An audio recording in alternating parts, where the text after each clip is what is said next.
ఇలా ఒకసారి masala bread టోస్ట్ని try చేయండి. టేస్ట్ అయితే చాలా బాగుంటుంది. చాలా క్విక్గా 5 మినిట్స్ లోపే కూడా ప్రిపేర్ చేసేసుకోవచ్చు. ముందుగా ఒక బౌల్లోకి సన్నగా తరిగిన ఆనియన్స్, అల్లం వెల్లుల్లి పేస్ట్, కొత్తిమీర, పుదీనా, పచ్చిమిర్చిని ఇలా కచ్చా పచ్చాగా దంచి వేసుకుంటున్నాను. ఇందులోకి కొద్దిగా సాల్ట్, 1 టీ స్పూన్ పెప్పర్ పౌడర్ని కూడా యాడ్ చేసుకొని ఎగ్స్ వేయకముందే ఒకసారి బాగా కలిపేసుకోవాలి. తర్వాత ఒక 2 గుడ్లను నేను ఇక్కడ పగలగొట్టి వేసుకుంటున్నాను. ఈ ఎగ్స్ వేసిన తర్వాత కూడా మంచిగా కలిపి ఎగ్ మిక్స్చర్ రెడీ చేసి పక్కన పెట్టుకోవాలి.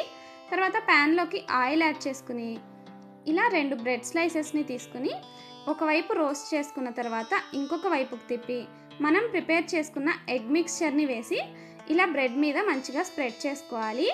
తర్వాత ఇంకొక వైపు టర్న్ చేసి సేమ్ ఇలాగే మళ్ళీ ఎగ్ మిక్స్చర్ని వేసి 2 వైపులా మంచిగా కాల్చుకొని తీసుకున్నామంటే మసాలా బ్రెడ్ టోస్ట్ రెడీ అయిపోతుంది. సబ్స్క్రైబ్.